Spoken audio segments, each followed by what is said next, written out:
오늘 우리에게 주시는 하나님 말씀은 사무엘상 1장 1절에서 8절입니다. 에브라임 산지 라마다임 소빔에 에브라임 사람 엘가나라 하는 사람이 있었으니 그는 여로함의 아들이요 엘리우의 손자요 도후의 증손이요 숲의 현손이더라.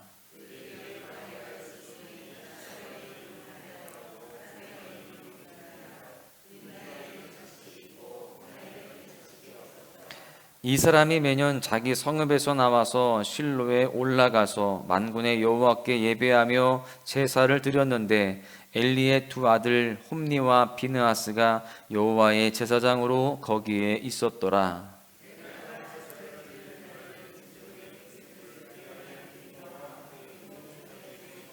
한나에게는 갑절을 주니 이는 그를 사랑함이라. 그러나 여호와께서 그에게 임신하지 못하게 하시니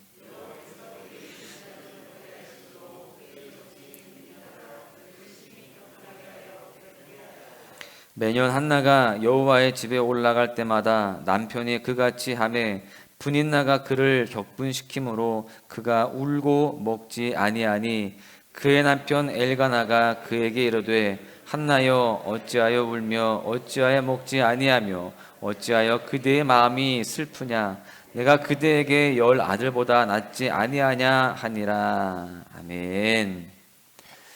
할렐루야. 오늘 사순절 특별 새벽기도회 8일 차이자 3월의 첫날 첫 시간을 하나님께 드리며 주님과 동행하시는 여러분들 모두를 주님의 이름으로 축복합니다. 믿음의 행진을 멈추지 않고 오늘도 묵묵하게 십자가의 뒤를 따르는 소망가족 모두에게 주님께서 참된 위로와 소망을 도와여 주시며 하늘문을 여시사 놀라운 은총을 부어주실 줄로 믿습니다. 이렇게 보니까요, 나는 절대 새벽 예배는 못 나가요 라고 하는 분들도 몇 분 계십니다. 참 감사하고요. 이렇게 도전할 때 하나님께서는 더 우리를 사랑스럽게 봐주시고 은혜로 채우실 것을 믿습니다. 이제 오늘부터 소망의 묵상은요, 사무엘서의 말씀으로 이어집니다. 어제 사사기 16장까지 살펴보았었는데요, 그 이후의 말씀은 사사시대의 별책 부록과도 같습니다. 그리고 사사기와 또 사무엘상 사이에 있는 룻기는요, 다윗을 등장시키기 위한 종속 목록이라고 볼 수 있습니다. 소망의 묵상 책자 서론에 제가 소개한 바와 같이 우리는 지금 작년부터 하나님 나라를 전체 주제로 삼아서 성경 연대기를 다루고 있습니다. 그래서 성경 목록의 순서대로 또 페이지 순서대로 가는 것이 아니라 성경 역사의 흐름을 따라서 말씀을 지금 살펴보고 있습니다. 그래서 오늘은요, 사사시대가 끝나고 왕정시대로 이어지는 그 길목이라고 할 수 있는 사무엘상 1장의 말씀을 함께 나누고자 합니다. 하나님께서는요, 지극히 작은 개인의 기도를 통해 하나님의 큰 일을 이루실 때가 있습니다. 하나님께서는 때때로 우리 개인의 고난과 기도 응답을 통해서 하나님의 뜻을 우리에게 보이시고 이루실 때가 있다라고 하는 것이죠. 오늘 본문 사무엘서를 통해서 그 사실을 확인할 수가 있습니다.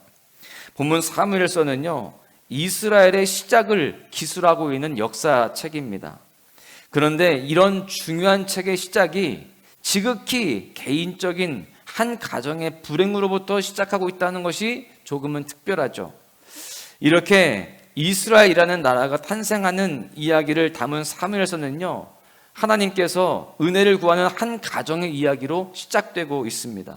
그리고 이 개인적인 기도의 응답으로 태어난 사무엘을 통해서 사울과 다윗이 세워지고요, 또 이스라엘이라고 한 나라가 세워지는 민족적인 이야기로 그렇게 흘러가게 됩니다.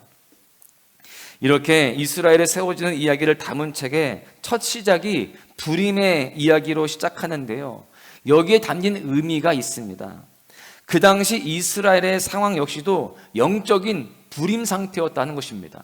생육번성 충만 정복 다스리는 하나님의 사명을 받은 하나님의 백성들이 그렇게 살아가지 못하고 있다는 것이죠. 영적인 불임, 아무것도 생산하지 못하고 아무것도 열매가 없는 그런 상태였다라는 것입니다. 그런데요, 영적 불임이라 할지라도 하나님의 은혜는 여전히 그들 가운데 흐르고 있음을 또한 이 사무엘서를 통해서 우리는 확인할 수가 있습니다. 즉 이스라엘이 불안과 격동의 사사시대를 마감하고요, 안정과 평화의 왕정시대로 접어드는 것은 전적인 하나님의 은혜임을 우리는 말씀을 통해서 알 수 있다라고 하는 것입니다. 이런 상황 속에서 오늘 본문을 살펴보면서 한나의 상황을 통해 두 가지를 알길 원하는데요. 첫째로 하나님께서는 우리에게 고난은 앞으로의 일들을 은혜로 받아들이기 위한 초석이 된다라는 것을 가르친다라는 겁니다. 남편의 큰 사랑을 받고 있는 한나가 있었습니다. 우리가 이 한나의 이야기를 너무나 잘 알죠. 그런데 이 한나에게는 너무나도 큰 문제가 있었습니다. 바로 자식이 없다는 거예요. 이스라엘 사회에서 자녀를 잉태하는 것은 하나님의 큰 복으로 여겨졌습니다. 그러다 보니까 반대로 이 불임이라고 하는 것은 한 여인이 겪을 수 있는 징계와 저주를 의미했습니다. 하지만 한나의 불임은요, 그들의 인식 속에 있는 것처럼 징계와 저주가 아니었어요. 하나님께서는 사무엘을 주시기 위해서 한나에게 일시적인 불임을 허락하셨습니다. 때때로 하나님께서는 하나님의 일을 위해서 일시적으로 어려움을 허락하십니다. 그렇기에 고난의 시간은요, 하나님의 행하심을 경험하기 위한 과정일 수 있음을 우리는 잘 알아야 됩니다. 그 과정들을 통해서 더 기도하게 하시고 더 하나님의 뜻 가운데 머물게 하시는 거예요. 그렇게 준비시키시고 하나님의 뜻을 활짝 펼쳐주시는 것이죠.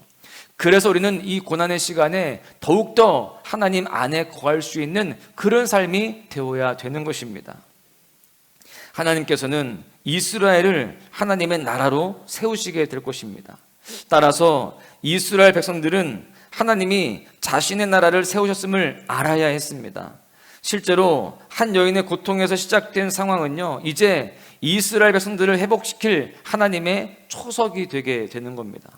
결국 하나님께서는요, 모든 것이 다 하나님의 은혜입니다 라는 고백을 만드시는 분이신 거예요. 그 모든 고난을 다 이겨나가게 하시고 하나님의 뜻을 펼치시는 그런 과정을 우리가 모든 삶을 통하여서 경험하면서 이 모든 것이 하나님의 계획이고 섭리였군요, 하나님의 은혜입니다 라고 고백할 수 있도록 그렇게 만들어 가신다라는 거예요. 바라기는 우리 모든 소망의 가족들 삶 속에서 하나님의 은혜입니다라는 고백이 끊임없이 흘러나올 수 있기를 간절히 소망합니다. 우리에게 고난은 우리를 걸려 넘어지게 만드는 돌뿌리가 아니라 앞으로의 일들을 은혜로 받아들이게 하기 위한 초석이 되는 것입니다. 하나님이 하나님됨을 알게 되는 순간이 바로 고난의 순간이라는 거예요. 우리는 고난의 순간에 원망이 아니라 불평이 아니라 하나님의 하나님됨을 내가 고백합니다 라고 그렇게 선포할 수 있는 귀한 삶이 되어야 할 줄로 믿습니다. 지금 혹시 이 순간에도 고난의 터널을 지나가고 있는 분이 계시다라고 한다면 그 고난의 끝에서 하나님의 얼굴을 뵙기를 주님의 이름으로 간절히 소망합니다. 하나님의 백성인 우리의 고난은 끝이 막힌 동굴이 아니라는 것 잘 아실 것입니다. 뻥 뚫린 터널인 것입니다. 지금 당장은 캄캄하고 어둡지만 언젠가는 끝이 있고 그 끝에 광명이 있다는 사실이에요. 본문의 한나처럼 우리의 고난의 시간은 하나님의 행하심을 경험하기 위한 과정이라는 사실을 잊지 마시기를 바랍니다. 이 고난의 끝에 빛이 되신 주님이 계실 거예요. 이 모든 것이 은혜로 결론 지어질 것입니다. 그 사실을 기억하시고 그 모든 고난에서 승리하시기를 주님의 이름으로 간절히 축원합니다. 두 번째로요, 우리 개인의 삶과 하나님의 나라가 연결되어 있음을 깨달을 수가 있습니다. 이스라엘 나라가 세워지고 다윗의 왕조가 세워지는 것을 기록한 사무엘서는요, 한나의 고난과 기도로 시작하죠. 그리고 사무엘서는요, 한나가 받은 응답과 사무엘을 통해서 이스라엘이라는 나라가 세워지는 과정을 우리에게 잘 보여주고 있습니다. 이것은 한 개인의 기도를 통해서 하나님의 나라가 세워지고 그것이 사람의 힘이 아니라 은혜임을 이야기하고 있습니다. 우리는 이 말씀을 통해서 우리 개인의 삶과 하나님의 나라가 연결되어 있음도 깨달을 수가 있어요. 하나님께서는 우리의 일상적인 삶과 기도를 통해서 지금도 계속해서 하나님의 나라를 세우고 계세요. 그래서 우리는 한 명 한 명이 그저 시시한 인생이 아닙니다. 하나님의 나라를 이루기 위한 모든 그런 과정 속에 있는 하나님의 귀한 존재들인 줄로 믿습니다. 우리를 통하여서, 우리의 가정을 통하여서, 이 교회를 통하여서 하나님의 나라를 이루어가고 계신다라고 하는 사실이죠. 여러분, 우리의 삶과 우리의 기도가 하나님 나라의 연장선이 되고 있음을 우리는 분명히 알고, 우리는 그 사실 안에서 믿음으로 살아가고 담대함으로 살아가고 하나님의 영광을 위해 살아가는 그런 삶이 되어야 되는 것입니다. 우리는 그 뜻 가운데에 더욱 기도하는 삶을 살아가야 할 줄로 믿습니다. 내가 그저 내 만족을 위해 살아가는 것이 아니라, 또 그저 시시한 삶을 살아가는 것이 아니라 하나님의 나라를 이루기 위한 삶을 살아가기 위해서는 반드시 기도가 필요합니다. 나의 어떤 목적을 이루기 위한 것도 기도가 필요하거늘 하나님의 나라를 이루기 위해서는 얼마나 더 많은 기도가 필요하겠습니까? 우리는 끊임없이 기도하며 더 간절히 기도하는 삶을 살아가야 됩니다. 물론 이렇게 기도하는 것이 힘들고 어렵죠. 그러나 그 속에서 우리는 끊임없이 주님께 간구하고 의지하는 그런 삶을 살아갈 때에 하나님께서 우리를 통하여서 하나님의 나라를 더 확장시켜 나가고 또 온전히 이루어 가실 것입니다. 하나님이 여기까지 이끄셨다라고 한다면 앞으로의 우리의 삶도 하나님의 나라의 그 확장을 위해서 더욱더 크게 쓰임받고 인도하실 줄로 믿습니다. 말씀의 결론을 맺습니다. 너무나 유명한 찬양 중에 히스윌의 광야를 지나며라는 찬양이 있어요. 이 찬양 가사의 2절 후렴을 보시면 이런 가사가 있습니다. 주께서 나를 사용하시려, 나를 더 정결케 하시려, 나를 택하여 보내신 그곳 광야, 성령이 내 영을 다시 태어나게 하는 곳 광야, 광야에 서 있네. 이 가사에서 광야는요, 하나님께서 나를 더 정결케 하시려고 나를 택하여서 보내신 곳이고, 성령이 내 영을 다시 태어나게 하는 곳으로 설명하고 있습니다. 참 은혜로운 해석이에요. 사랑하는 소망가족 여러분, 지금 고난 가운데 있습니까? 인생의 광야 가운데 서 있습니까? 그 광야의 시간은 우리를 정결케 하고 우리의 영을 다시 태어나게 하는 그런 시간이 될 줄로 믿습니다. 그래서 결국 하나님은요, 우리를 그렇게 하나님의 백성답게 빚으시고요, 우리를 통해서 하나님께서는요, 하나님의 일을 이루신다는 사실을 기억하시기를 바랍니다. 나의 삶을 통해서 하나님께서는 하나님의 뜻을 이루신다라는 거예요. 여러분, 그렇습니다. 이처럼 우리의 삶의 모든 시간, 심지어 고난의 시간까지도 하나님의 나라를 이루는 일과 다 연결되어 있다라는 것입니다. 바라기는 고난과 어려움의 끝에서 하나님의 얼굴을 뵐 수 있기를 축복합니다. 그렇게 우리의 삶이 하나님 앞에 귀하게 쓰임받는 그런 인생들 되시기를 바라요. 특별히 사순절을 보내는 이때에 예수님의 십자가를 묵상하면서 우리의 인생의 모든 고난의 길, 십자가의 길이 결국 하나님의 나라를 이루는 일과 연결되어 있음을 믿고 주님과 더욱 동행하시기를 간절히 소망합니다. 이 사순절기에 더욱 그렇게 살아가야 돼요. 그럴 때에 예수님께서 십자가에서 모든 사명을 완성하시고 또 부활하셨던 것처럼, 그렇게 승리하셨던 것처럼 우리도 승리하게 되어지며 하나님의 나라를 더욱더 확장시켜 나가는데 귀하게 쓰임받게 될 것입니다. 우리 인생이 아무리 본문의 한나와 같은 인생의 불임 상태, 이 인생의 광야라 할지라도 낙심하는 것이 아니라 하나님의 선하신 뜻을 구하면서 믿음으로 살아가는 우리 모두가 되어야 할 줄로 믿습니다. 오늘도 그 하나님을 신뢰하며 고난의 깊은 의미를 깨닫고 믿음의 발걸음을 내딛는 하루가 되시기를 주님의 이름으로 간절히 축원합니다.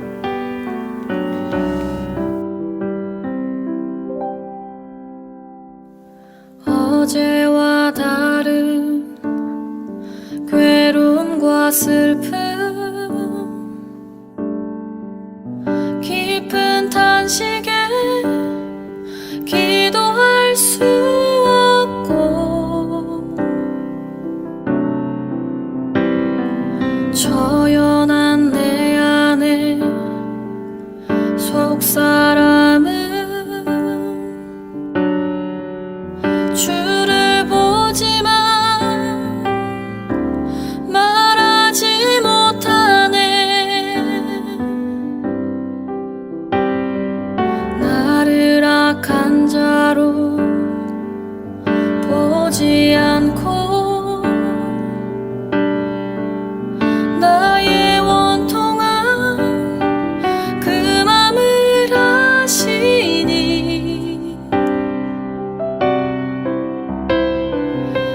오직 나의 주, 내 주의 사랑이 나의 속사람을 고쳐주시네. 주의 사랑이 목마름 채우고 주의 위로가 눈물을 닦으니 주님의 은혜가 필요한 이 땅에서 이곳에서 주와 함께 노래하리라.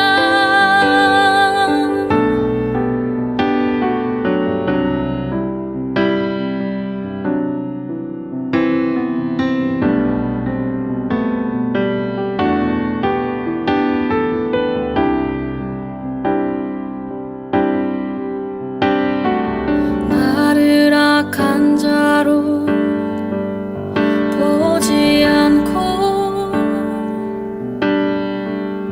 나의 원통한 그 맘을 아시니